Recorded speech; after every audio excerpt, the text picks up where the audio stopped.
María, acabas de publicar La política del disimulo, cómo descubrir las artimañas del poder con el cardenal Mazarino. ¿Por qué te interesó esta figura tan dominante de una época que nos queda un poco lejos, fascinante, pero también cuestionable moralmente, ¿no?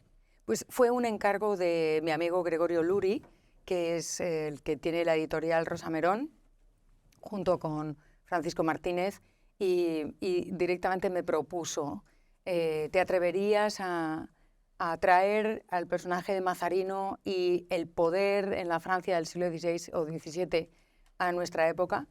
Y me comentó que estaban traduciendo el breviario de Parapolíticos de Mazarino, y él sabe que a mí me encanta estudiar los fenómenos ligados al poder entonces y ahora, porque mi especialidad es pensamiento económico, pero también me interesa el pensamiento político.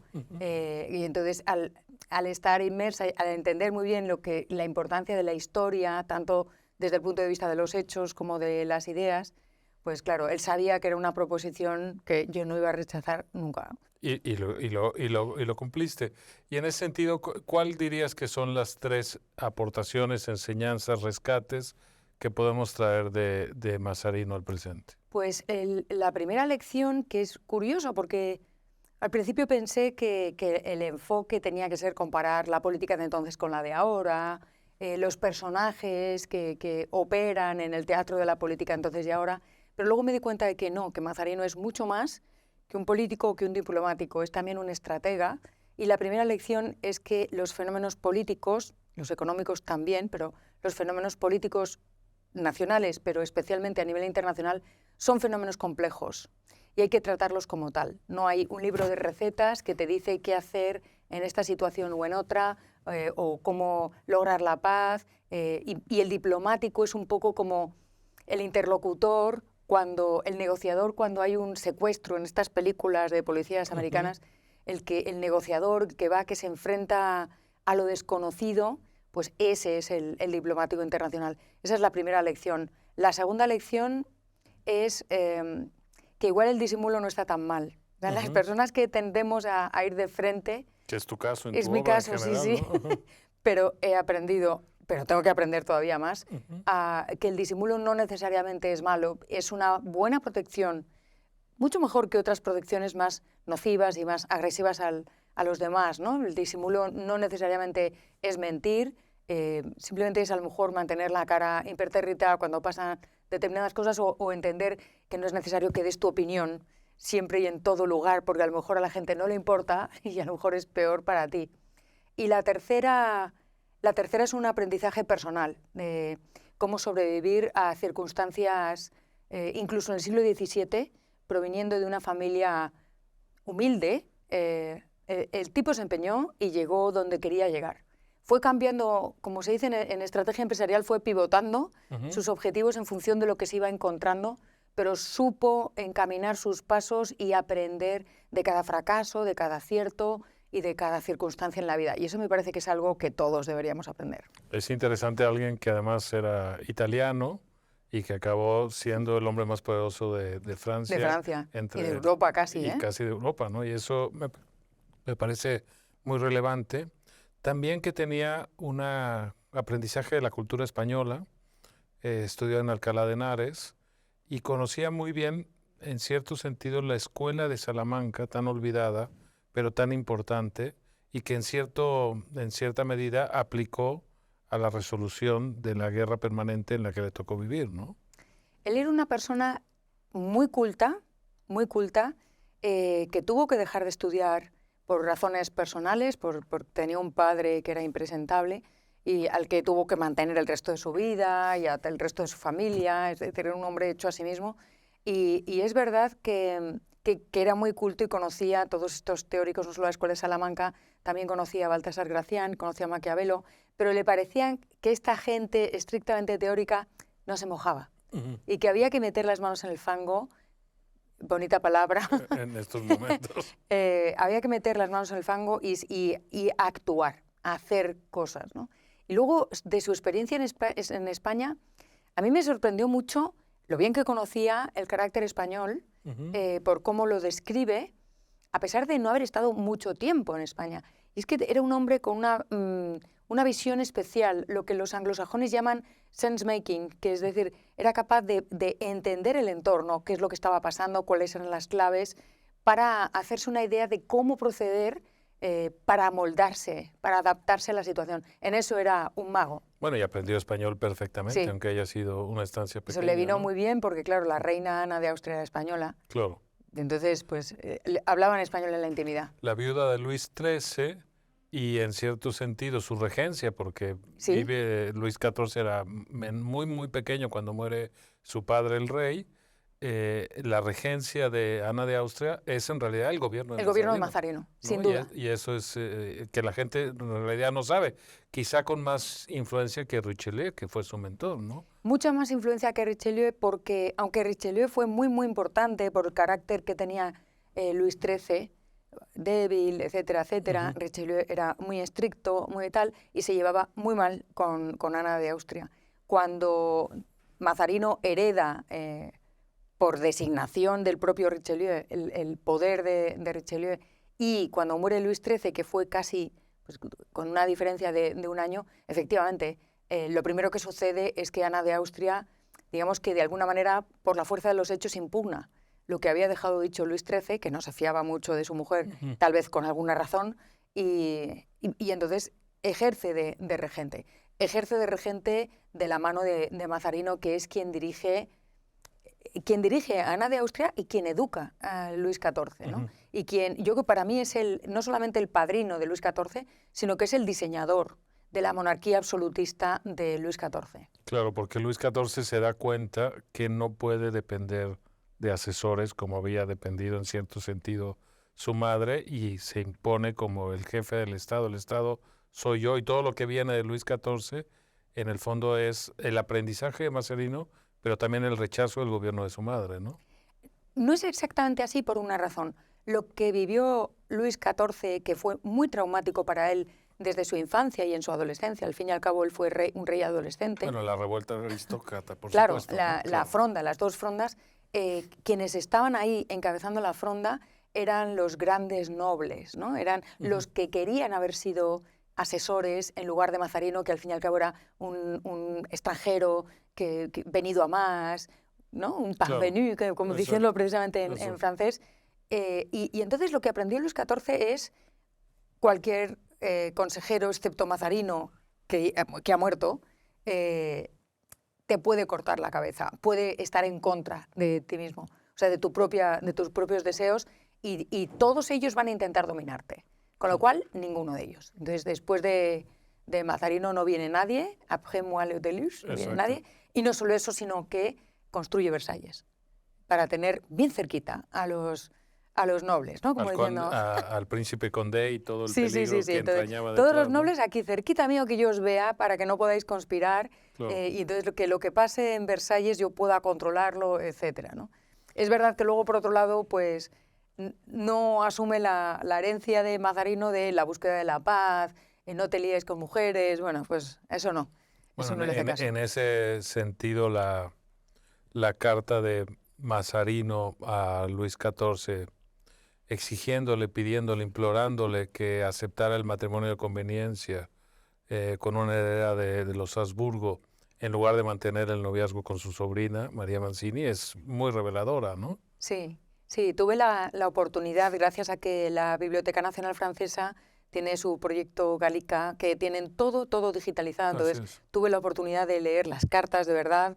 Es una bibliografía muy extensa, pero cuando di con esa carta dije, oh, Dios mío, en realidad no es esa carta solo, sino toda la correspondencia que había. Me costó mucho entender qué es lo que estaba sucediendo. Porque estaba cifrada, además. Claro, ¿no? exactamente, y entonces no sabías muy bien a quién se estaba dirigiendo, a la reina, a Luis XIV, etcétera. Pero cuando ya encajé todas las piezas y me di cuenta, aislé los argumentos y vi que era uno por uno, la capacidad de persuasión era muy fuerte, porque le toca todos los puntos débiles: la madre, la corona por encima de todo, Dios mismo, el pueblo francés, él mismo, me estás Sí, perjudicando, como porque están carta de pensando... persuasión es Absolutamente. extraordinaria, ¿no? Toca Claro, todo, todo, claro. todo, todo, todo. O sea, Luis XIV no podía hacer otra cosa. Y probablemente para Luis XIV era una cosa sin importancia. Estaban ya comprometidos.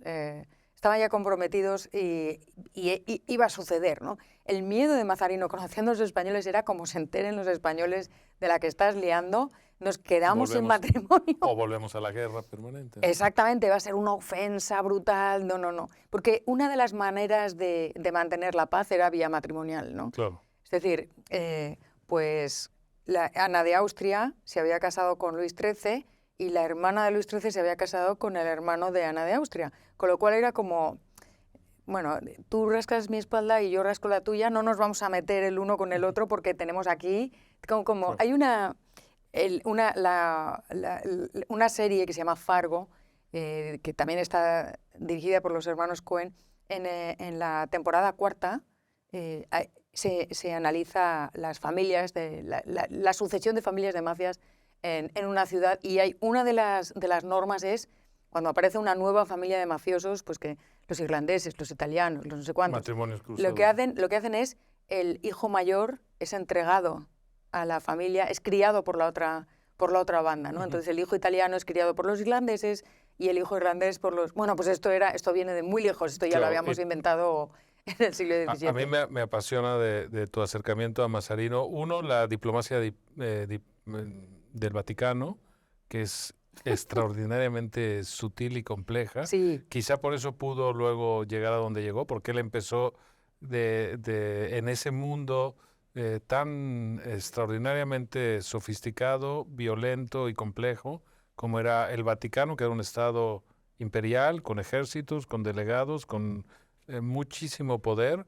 La cumbre Urbano VIII, eso me impresionó mucho y creo que está muy bien tratado. Y también me interesó mucho otra enseñanza que yo creo que hay en Mazarino, releyendo su breviario para políticos, y es el de qué hacer con la reputación, cómo poner o no en cuestión asuntos personales. En Mazarino era el disimulo, y en nosotros es una quizá llamada de atención sobre las redes sociales, ¿no crees? es cierto, pero fíjate que Mazarino fue para mí uno de los primeros que empezó con la propaganda. Bueno, en realidad los nobles y los parlamentarios de la Fronda ya habían empezado con los libelos y con las fake news y todas estas cosas, aunque nunca sabremos qué era fake y qué no, pero empiezan con eso. Pero Mazarino, cuando está como delegado del Vaticano y empieza a mandar escritos a su padre, además de las cartas al secretario del Papa, que era un amigo, era hijo de una familia amiga, empieza a mandar a su padre escritos que tiene que difundir por toda Roma para que lleguen a oídos del Vaticano. O sea, de manera también indirecta, para mí eso es un ejemplo de propaganda muy, muy eficiente, ¿no? Mientras tanto, como él sabe muy bien cómo afectar la reputación de otros, porque él lo hace, entonces tiene esa obsesión por proteger su reputación. Y hoy en día probablemente sería de los que, si tuviera redes sociales, que probablemente sí, tendría unas redes sociales exquisitas, Perfectamente cuidadas, perfectamente ¿no? cuidadas, sabiendo lo que expone, lo que no expone, qué responde, a quién y por qué, ¿no? Sería probablemente un ejemplo. Estaría muy bien tener su feedback respecto a qué tenemos que hacer con las redes sociales. Oye, y hablando un poco de tu trayectoria, María, que a mí me gusta mucho, no solo como catedrática de historia económica, donde has generado por 30 años pues una legión de seguidores, de exalumnos, de gente que entiende la complejidad del mundo de las ideas económicas y que defiende un liberalismo abierto que es muy útil para la sociedad, siempre y cuando no se convierta en dogma, pero también que te gusta como intelectual meterte en ciertos temas polémicos y a cara descubierta dar tu opinión, ¿no? Pienso en el libro que hiciste sobre cómo encontrar un feminismo liberal, Afrodita desenmascarada, en donde intentas quitarle la bandera del feminismo al feminismo radical y decir, bueno, el feminismo es para mucha más gente, puede ser para todas, y yo quiero defender este feminismo, ¿no? Sí, es cierto. Yo no soy catedrática, soy profesora sin más, Creo que no voy a ser catedrática nunca, ni lo voy a intentar jamás, ni ha sido mi objetivo. Pero a mí las clases me apasionan y la investigación me apasiona. Y sí es verdad que desde hace muchos años decidí tener esta doble vertiente, por un lado más académica y por otro lado divulgativa. Y en ese sentido sí, pues he dado un paso al frente a la hora de exponer mis opiniones. En un país donde hay libertad de opinión, pues se puede hacer, ¿no? Claro. Y sobre todo sin miedo al qué dirán y plantando, cercando el territorio, ¿no? Y en ese sentido es en el que escribí Afrotea desenmascarada, que fui presionada en el sentido más amigable de la palabra por el editor de Deusto, por Roger Domingo, que me dijo, estas ideas no se encuentran en España, ni en castellano, ni escritas en castellano. Y son necesarias. Y son necesarias porque hay un feminismo hegemónico. Y mi único objetivo era, pues exactamente eso, quitarles su bandera y decir, no nos representáis. Hay muchas mujeres que no nos sentimos representadas por un feminismo hegemónico que es asfixiante y que muchas veces es perjudicial para la propia mujer, que nos trata como si fuéramos tontas, como si no pudiéramos decidir por nosotras mismas y como si somos más valiosas o no en función de lo que pensemos. Si pensamos como vosotras, entonces somos muy valiosas y si no, parece que pertenecemos a una categoría inferior. Y lo logré. Probablemente no sola, claro, ¿no? Claro. Con la ayuda de muchas otras, pero cada vez más había más mujeres que me decían, aquí y en toda Latinoamérica, que me decían es que nos sentimos un poco como el queso del sándwich entre los conservadores radicales y el feminismo hegemónico, Claro. y nosotras somos normales, ¿no? El conservador radical que niega la desigualdad de la mujer, que es absurdo, o que incluso no reconoce la lucha por la igualdad, que es necesaria, frente al, efectivamente, el feminismo radical que quiere imponer una agenda y que estigmatiza a los que están fuera, incluso aunque sean mujeres, ¿no? Totalmente, Sí. así es. El conservadurismo radical, por ejemplo, lo que hace es sacralizar, en el sentido laico de la palabra, sacralizar determinadas instituciones que solamente existen para ellos si están de acuerdo con una religión determinada, unos dogmas determinados que no necesariamente son comunes a toda la sociedad. Es decir, siguen actuando como si España fuera un país católico, oficialmente católico, y no lo es, ¿no? Claro. Y vivimos una sociedad muy diferente a esa sociedad católica a la que se refieren o que parece que tienen en mente cuando presentan determinadas propuestas. Voy a sacar un ejemplo muy polémico, pero que para mí es muy claro, ¿no? La familia. Yo soy una firme defensora de la familia. Como dice Pedro Herrero o Javier González Recuenco, soy una feminazi, en el sentido de soy radical defensora de la familia diversa, de cualquier familia. Claro. De la familia que tengan dos hombres, dos mujeres, un hombre y una mujer sola o un hombre solo, siempre y cuando, claro, quiero decir, obviamente se trata de que esas familias protejan a los niños, protejan a los mayores, etcétera, pero el hecho de que sea la familia canónica hombre-mujer no implica que los niños van a estar más protegidos. Exactamente. Hasta claro. que, antes de que existiera la familia diversa, pues existían abusos sexuales dentro de las familias, violencia hacia la mujer, hacia el Enorme hombre, frustración hacia sin los el mayores. divorcio, por ejemplo, Exactamente, es decir, etcétera. antes de que existiera el divorcio, que se lo debemos a Lidia Falcón, Así es. a la que hay todas las mujeres y los hombres divorciados deberíamos estar agradecidos, a pesar de las discrepancias políticas. Bueno, pues había todo tipo de barbaridades porque no te podías divorciar y tenías a un cónyuge que te estaba haciendo la vida imposible Y con una de cualquier desigualdad manera. brutal como mujer. Con una desigualdad como mujer Eso, y con efectos sobre los niños. eso en el mundo conservador. Y en el mundo radical de la ultraizquierda, Entonces no puedes tener un matrimonio conservador. Exacto. Es decir, las mujeres, yo me acuerdo que, creo que está en Afrodita, o no me acuerdo si lo escribí en un artículo, hay que defender a la mujer tanto si es la pasionaria como si es Carmen Polo de Franco. está en Está en Afrodita. Es Sí. decir, las mujeres somos todas mujeres heterogéneas, no todas tenemos los mismos problemas, no todas queremos resolver los problemas que cada una tenga de la misma manera. Entonces, y no todas sabemos hacerlo. Claro. Entonces, tenemos derecho a equivocarnos también. Ahí te metes en bastantes polémicas que me Sí. interesan mucho. Por ejemplo, defiendes la pornografía y dices lo que hay una gran hipocresía en la forma en que se trata el tema porque se olvida el deseo que provoca y que es real y que hay consumidores, hombres y mujeres de pornografía, ¿no? Sí, es cierto. Fíjate que desde que escribí Afrodita, he tenido la oportunidad de conocer a mujeres, no he conocido a hombres, pero sí a mujeres que han tenido una página en OnlyFans o incluso que han ejercido la prostitución y te comentan que es cierto que, por un lado, pues se demoniza el sexo entre las mujeres, se demoniza el hecho de que haya un cobro, pero por otro lado tampoco hay información respecto a las barreras de salida de la prostitución o de la pornografía, ¿no? Mi opción es, antes de prohibir radicalmente todo, ¿por qué no nos sentamos de verdad a hablar de la utilidad de la pornografía, que tiene su utilidad en determinados casos? No digo que haya que venderlo a los niños, por supuesto que no, la infancia es sagrada. Evidentemente. Claro, en todos los sentidos, pero sí es verdad que la pornografía tiene una función y hay que poner encima de la mesa los derechos laborales de las personas que se dedican a la pornografía, el derecho a entrar y a salir en esa actividad, tanto de la pornografía como de la prostitución, independientemente de que te parezca moral o inmoral, porque a lo mejor a mí me parece inmoral, pero eso no quiere decir que no haya personas, hombres y mujeres, que necesiten ese estímulo o que la pornografía no tenga esa función de vía de escape para determinadas personas que están enfermas y que necesitan pues determinados estímulos, ¿no? Como decía.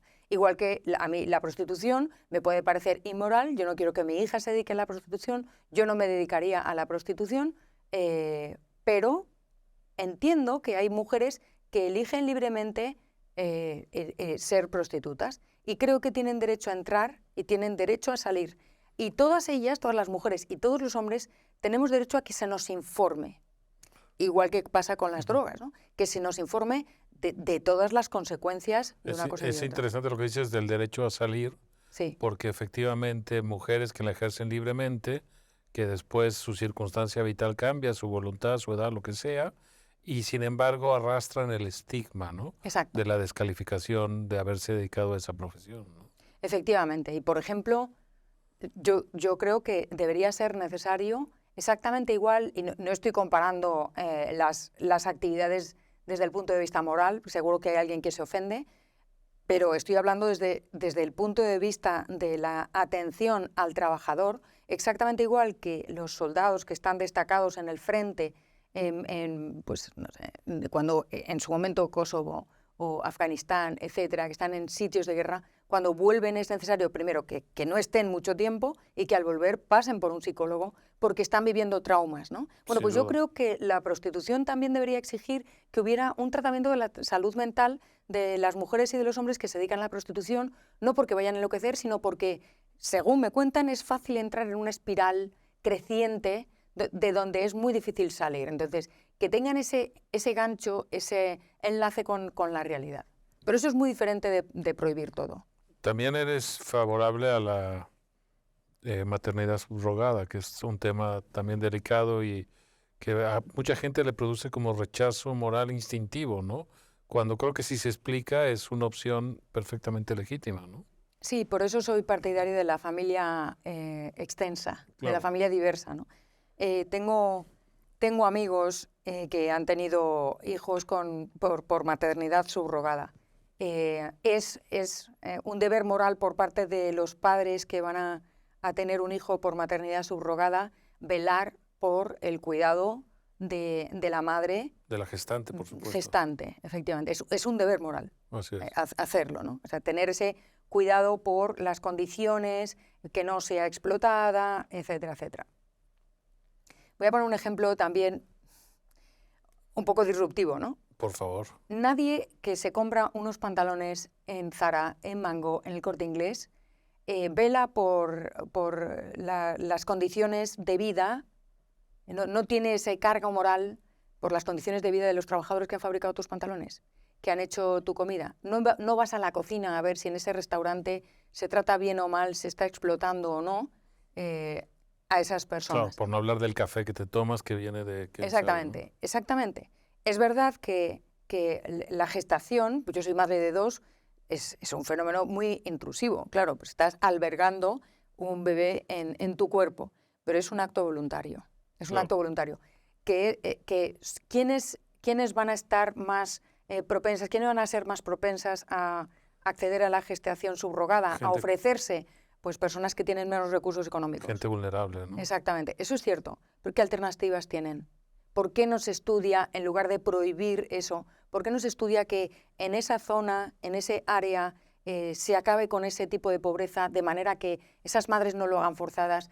Y pasa igual con la prostitución, ¿eh? Claro. ¿Por qué las mujeres que se dedican a la prostitución muchas veces son las más vulnerables? Porque no hay salida para enriquecerse de otro modo. Y he dicho aposta la palabra enriquecerse, pero enriquecerse está mal. Salir de la pobreza está bien, enriquecerse está mal. Y lo que hay que crear es oportunidades de riqueza para esas personas. Curioso, porque esa era mi siguiente pregunta, porque me interesa la defensa que haces no solo de la riqueza, sino del lucro, de la idea de que el capitalismo ha sido una herramienta en la liberación de la mujer y de la importancia de que el primer paso de una mujer es la libertad y la independencia económica, ¿no? Eso solo puede no entenderlo alguien que no ha dependido económicamente, nunca, y que no ha tenido ningún problema para dejar de depender económicamente de sus padres, de sus maridos o del Estado, Claro. por ejemplo, ¿no? Que por eso soy liberal, porque creo en la emancipación de las personas respecto a todo, ¿no? De todas las cadenas, incluida la cadena del peso del Estado. Y efectivamente he tenido la oportunidad de tratar con muchas mujeres maltratadas, que han sufrido violencia, y la primera solución que es darles un cobijo, una casa. Porque si esa mujer tuviera patrimonio propio, que era uno de los grandes logros, ¿no?, al salir del franquismo, fue que la mujer pudiera tener una cuenta corriente que no necesitara el aval de un hombre, ni para tener una cuenta corriente o para pedir un préstamo. A mí me pidieron un aval masculino para alquilar un piso. Increíble. Sí. Y tuve que ceder porque necesitaba encontrar el piso. Afortunadamente mi padre me pidió perdón casi, mi padre, cuando me avaló, ¿no? Como diciendo, bueno, parece mentira, tienes una nómina, trabajas desde hace muchos años, pero parece que no es suficiente. Era un señor de otra generación, también es verdad. Lo que quiero decir es que no estamos tan lejos de cuestionar a la mujer por su capacidad económica. Y todavía hay comentarios así de, este hombre vive de su mujer, esta mujer se ha casado... el braguetazo, ¿no? O sea, esa palabra braguetazo, o el que la mujer se haya casado porque el hombre tiene dinero, etcétera, me parece muy dañino, muy lesivo, y creo que la única manera de combatirlo es decir, bueno, mira, en esta sociedad ya del siglo XXI todos tenemos acceso a la emancipación económica. Pero está vinculado con una cosa que es atávica de los países católicos, en cierto sentido, y que en España yo todavía noto, y es el miedo a hablar de dinero, a defender la libre empresa, a los emprendedores, al empresario como generador de riqueza. Entonces la mujer es como el capítulo más difícil de una concepción complicada que tiene los países católicos con la riqueza, ¿no? Cuando una mujer es millonaria es muchísimo más cuestionada que cuando un hombre es millonario. Sin duda. Cuando un hombre es millonario, pues a lo mejor es un ladrón, o a lo mejor lo ha heredado, o a lo mejor a saber cómo lo ha logrado. Pero cuando una mujer es millonaria, nunca se le reconoce. Claro. No puede tener espíritu empresarial. Pues es una víctima del heteropatriarcado y ella no se ha dado cuenta, que es lo que te suelen decir, ¿no? Bueno, pues seguro que ha adoptado un rol masculino. Y entonces por eso es tan avariciosa y tan egoísta. Y entonces quiere conseguir el lucro porque como ha sido educada en ese rol masculino, no se les puede pasar por la cabeza que una mujer feminista quiera ser millonaria, como yo, por ejemplo, claro. Aunque lo llevo muy mal, no lo he logrado todavía, de momento. La esperanza nunca muere. Pero sí es verdad que hay una contradicción brutal en esta idea de vamos a frenar a los empresarios y a las empresarias, por supuesto, mientras se alaba el rol de la mujer empresaria. Necesitamos más mujeres empresarias, más mujeres en puestos del consejo de dirección, pero que no quieran ser millonarias, ¿eh? Claro. Tener más mujeres en las empresas, pero que no quieran ser millonarias. Y la otra contradicción, porque es doble, es queremos sacar de la pobreza a determinadas regiones o partes de la población deprimidas, ¿no?, a los vulnerables, etcétera, pero no creando riqueza, porque crear riqueza exige el ánimo de lucro, ¿no? Y eso es una contradicción muy dañina porque la única solución a eso es decir, ya lo hace el Estado. Claro. Con lo cual, nunca te emancipas del Estado. Estaba escribiendo acerca de, precisamente de Milei y de qué está haciendo desde el punto de vista económico. Claro, cuando gran parte de la población vive por debajo del umbral de pobreza y además gran parte de la población depende de una subvención, de una ayuda, etcétera, etcétera, y depende del Estado, no quiere que eso cambie. ¿Cómo va a querer? A pesar de que las políticas que se han mantenido durante décadas hayan llevado al abismo de la miseria y de la pobreza a Argentina, les da terror el decir, no, mira, es que esto se soluciona pues promoviendo la riqueza, promoviendo el lucro y generando, dando cañas de pescar, no pescados, ¿no?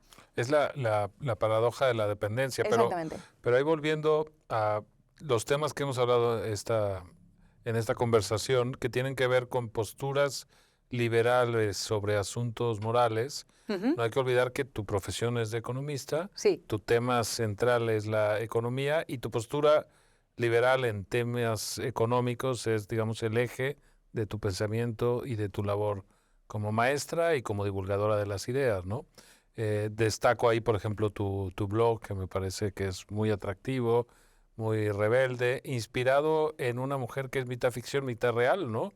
Lady Godiva. ¿Por qué no nos cuentas un poquito de ella y entramos a temas económicos? Fue una decepción horrible cuando me enteré que era una leyenda. Dije, qué lástima. Con lo bonita que es la historia, ¿no? Con lo bonito que es el relato. Pero precisamente cogí este personaje por relato. Cuando yo pertenecía al Instituto Juan de Mariana, era cuando empezaban los blogs, ¿no? Y cuando se crea la primera plataforma de blogs liberales, que era Red Liberal. Todavía mantenemos un grupo de WhatsApp de todos ellos. Ya todos tenemos canas, pero ahí estamos, ¿no? Y entonces me dicen, ¿por qué no escribes más desde un punto de vista divulgativo? Porque yo acababa de sacar mi tesis, estaba escribiendo artículos científicos que son muy aburridos, muy largos, con esa estructura de escritura típicamente académica, ¿no? que es una barrera de entrada horrible. Y yo tenía que aprender. Entonces empecé a abrir un blog y cuando tenía que ponerle nombre, me daba mucha vergüenza ponerle María Blanco, que es una persona no es conocida, y me parece un poco presuntuoso. O sea, que Juan Ramón Rayo o Daniel Lacalle tengan su blog que se llame Juan Ramón Rayo o Daniel Lacalle tiene sentido, pero yo tampoco tengo esos niveles, ¿no? No soy una persona popular, y menos todavía entonces. Y entonces me dijeron, busca un personaje liberal. Y yo quería una mujer liberal y no encontraba. Mujeres liberales en España, imposible. En la historia de España no había. Y entonces cogí fíjate que pensé haber cogido a Afrodita, a mí me gusta mucho la mitología, ¿no? Entonces haber cogido algún mito, pero quería que fuera claramente liberal. Y Lady Godiva es la mujer que en el siglo, pues no me acuerdo qué siglo. Creo que 12 o 13, sí. Sí, muy al principio, en la Edad Media, básicamente, se paseó por las calles de Coventry para convencer a su marido de que no subiera los impuestos a los agricultores, ¿no? La verdad es que luego resulta que el marido estaba sometido a los invasores que le subían los impuestos, era una cadena, ¿no?, de subida de impuestos. Y el marido tuvo que aceptar, porque la retó, la desafió, diciéndole, si sales desnuda, pues se lo perdono. Y ella dijo, ¿perdón? Y que me traigan el caballo. Exacto. Con la promesa de los habitantes del pueblo de cerrar las ventanas, exacto, aunque uno creo que no lo cumplió. Pippin Tom miró así, que es nuestra vieja del visillo es Pippin Tom en Inglaterra. Y quedó destruido, ¿no? Sí, fue una cosa muy fea. Pero de todas formas, ahí en temas de economía me parece que el aporte liberal es importantísimo y creo que España en ese sentido está también un poco atrasada, ¿no? El miedo a la dependencia general sobre la idea del Estado, la aspiración de muchos jóvenes que quieren ser funcionarios públicos como primera opción, aún teniendo 1000 talentos y capacidades, los mejores promedios, ¿no?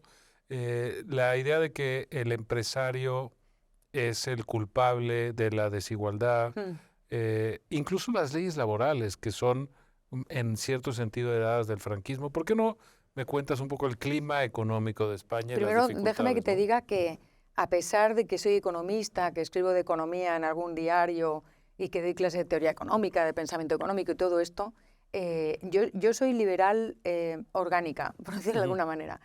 porque para mí el liberalismo es una manera de mirar el mundo, de mirar todos los problemas. Por eso escribí sobre feminismo, por eso creo que hay que mirar los problemas del medio ambiente que existen, no desde un punto de vista estatista, sino desde un punto de vista de la libertad y la responsabilidad individual, and so on and so forth. Pero volviendo a la pregunta que me hacías, en España, y no solamente en España, es verdad que tenemos una querencia así como falangista de derechas y de izquierdas, es decir... Al Estado, ¿no? Al Estado, sí, sí. De vamos a proteger al trabajador, vamos a proteger a la mujer, vamos a proteger desde el Estado, vamos a proteger a todo el mundo. Porque todo el mundo no es capaz de salir adelante. Y durante siglos en España, la poca exposición económica a los mercados de nuestros productos, de nuestros trabajadores, etcétera, ha desembocado en una poquísima competitividad y muy mala balanza comercial, pocas exportaciones, pues naranjas, aceite, turismo, punto. Y aunque sí hemos avanzado, por ejemplo, en el terreno educativo y cada vez estamos mejor formados, etcétera, etcétera, es verdad que esa cultura del país no, si hay un problema me tiene que proteger el Estado, la solución me tiene que provenir de las alturas y me tiene que proteger el Estado de todo lo que me pueda pasar, es una locura. Es una locura sobre todo por lo que hablábamos cuando hablábamos de Mazarino. Los fenómenos políticos y los fenómenos económicos son procesos de alta variabilidad, son fenómenos complejos, donde no hay libro de recetas. Y el Estado tampoco tiene un libro de recetas, ni es capaz de leer la mente y descifrar las necesidades de los ciudadanos, ¿no? Entonces, si hay alguien que no puede, es el Estado. El Estado o cualquier autoridad que asuma esta responsabilidad, ¿no? Es la responsabilidad individual y pues citando a Hayek, ese orden espontáneo que suena, a la gente el orden espontáneo le suena a caos, pero caos tipo habitación de adolescente, ¿no? El horror, que esto pues, es imposible y tal. Y sin embargo el orden espontáneo está en nuestras vidas permanentemente, no solamente en el mercado, en la organización familiar, en el vecinazgo. Los vecinos nos ponemos de acuerdo de manera espontánea para ajustar nuestras necesidades. En la pandemia se vio muy claramente. Claro, padres de los familia, pueblos, con los los padres de hijos, familia, llevarlos, exactamente. El famoso tú friegas yo seco. Eso no hace falta que haya una norma, es una cosa espontánea, etcétera. Ya si tienes 8 hijos, a lo mejor tienes que hacer un Excel con qué le toca a cada cual. Pero en general es algo con lo que convivimos y que nos da miedo. Y nos da miedo por ese miedo atávico a la incertidumbre que viene con la naturaleza humana y que nos lleva a intentar controlar. Entonces, en España somos especialistas en control. Entonces, creamos todo tipo de controles que lo único que hace es embarrar los procesos con burocracia y una cosa que es más importante, y es extraer o eliminar la responsabilidad individual de los ciudadanos, que es la otra cara de la libertad.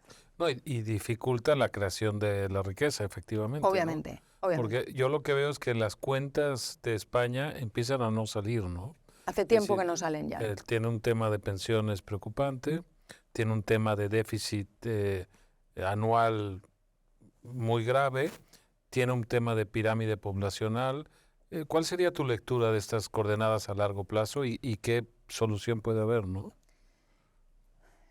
Es un tema de dejación de responsabilidades de los gestores públicos.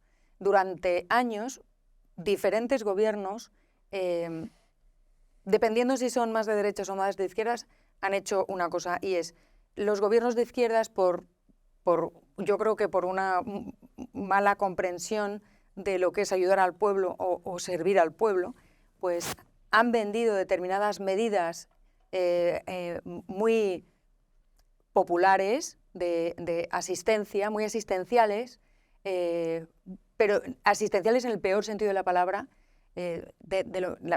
peronismo puro, vamos, peronismo puro, y la derecha, por su parte, ha intentado contrarrestar esa tendencia de manera muy suave para que nadie le llame nunca facha o algo que pueda quitarle votos. Entonces, esa visión encaminada al voto, ese servicio al partido antes que a tu propio país, esa dejación de responsabilidades de la que hablo, es lo que ha generado un déficit público enorme y una costumbre de delegar todo al déficit, de monetizar la deuda, de tener unos niveles de deuda muy altos, de buscar todo tipo de excusas y subterfugios como este tiene más, bueno, el otro país, Francia, tiene más deuda que nosotros, estos están peor que nosotros. Es una malísima excusa que ningún profesor admitiría a sus alumnos, ningún padre admitiría a sus hijos, ¿no?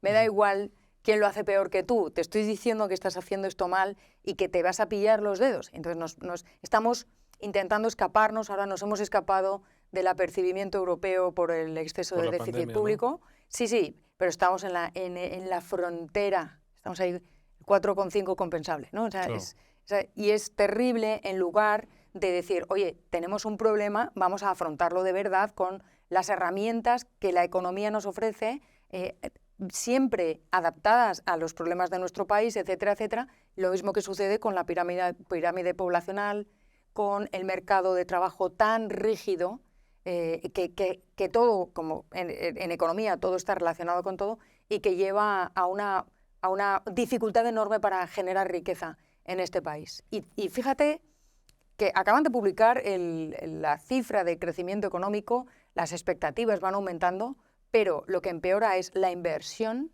y la productividad. Que son a la larga las herramientas del progreso económico, ¿no? Exactamente. Incluso el empleo se compensa un poco, pero por empleo público, ¿no? Por convocatorias permanentes. Que a todo el mundo le parece muy bien. Que me parece muy extraño, ¿no? Sí, porque no existe, como muy bien decías, no existe esa idea de que la riqueza la crean las empresas y que el empleo solvente lo generan las empresas, porque el puesto de trabajo creado por una empresa no le cuesta nada al ciudadano. Pero el puesto de trabajo creado por el Estado le cuesta dinero al ciudadano. Claro, lo paga la no gente lo pagan los políticos. Con sus impuestos, exactamente. ¿no? Entonces, es una visión muy equivocada y se debe a algo que es filosófico o moral, si quieres, y es esta idea de que todo lo público es más moral. Claro. Es mucho mejor, siempre. Sin embargo, la provisión de bienes de cara al público por parte del sector privado se ve con sospecha, como si no hubiera corrupción pública y como si no se estuvieran haciendo cosas para ocultar esa corrupción pública, ¿no? Entonces, el empresario es sospechoso, el político no. Incluso la idea de que hay empresarios y el Estado, y yo escojo al Estado porque no es sospechoso, pero nadie se pone en la tesitura adicional de crear su propia empresa. Es decir, que hay muy poca emprendeduría en España para el nivel de riqueza, para el nivel de talento, de estudios, de posición geográfica, de acceso a un mercado amplio como sería el latinoamericano, adicional, etcétera, ¿no? Es cierto. Incluso en la pandemia, pues como hubo cierre empresarial en un porcentaje muy alto, hubo gente que tuvo que montar su propia empresa y convertirse en autónomo.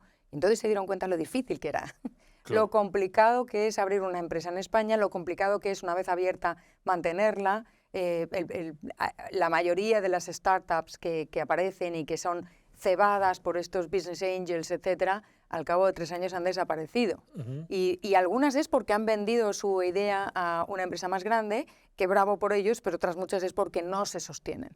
Porque no solamente es difícil abrir empresas en España, sino mantenerlas, ¿no? Y encima no hay incentivos al ahorro, no hay incentivos a la inversión propia y no hay incentivos para que vengan inversores extranjeros, con lo cual es tremendo. Y no lo hay, entre otras razones también, porque la carga impositiva es muy alta. Por eso, principalmente por eso, ¿no? Me acuerdo que estuve en una presentación en la Fundación Rafael del Pino del informe sobre ciencia y sociedad, donde presentaban pues, los 10 mayores avances tecnológicos.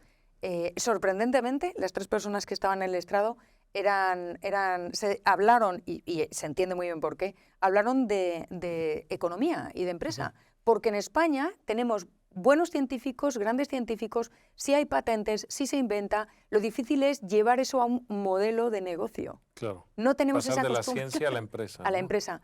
Es muy difícil que haya inversión propia y es muy difícil que vengan inversores extranjeros. Es muy difícil invertir y estamos estrangulando la economía. Claro. Estamos impidiendo que haya generación de riqueza y cultura de generación de riqueza.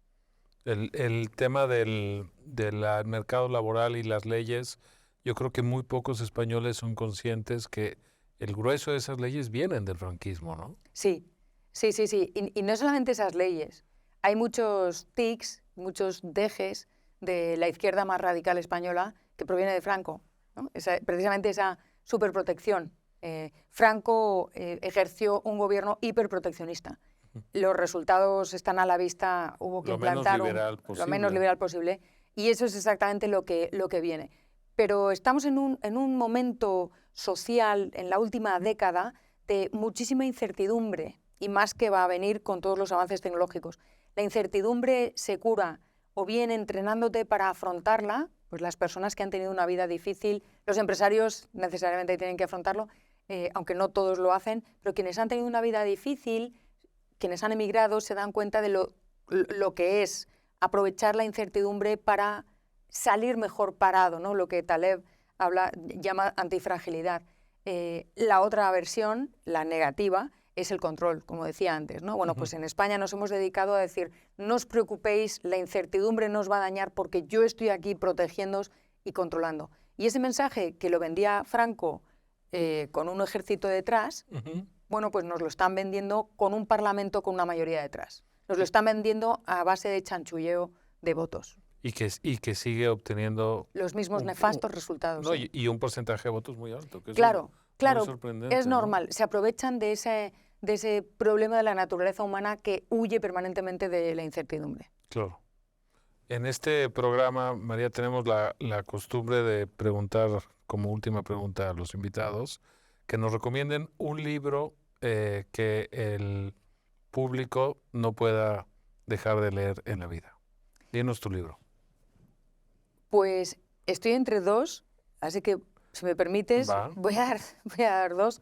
Iba a hablar de la Metamorfosis de Ovidio, pero tengo mis dudas porque a lo mejor no todo el mundo le gusta tanto la mitología como a mí y puede extraer tantas lecciones como yo extraigo de las Metamorfosis de Ovidio. Así que me voy a decantar por Las ciudades invisibles de Italo Calvino, que es un librito que se lleva muy bien en el bolso, claro. te lo llevas a la playa y podía haber recomendado algo de Adam Smith, o que he estado tentada, pero creo que antes de morirse hay que dejarse llevar y hay que dejar descansar la mente en esa imaginación portentosa y en esa escritura tan maravillosa de Italo Calvino. Y Las ciudades invisibles permite leerte 3 ciudades o leerte todas, repetir y pensar sobre ello. Leerlas en distinto exactamente, orden, ¿no? Exactamente. Magnífico. Es un libro anárquico, como a mí me gusta. Bueno, muchas gracias, María. Gracias.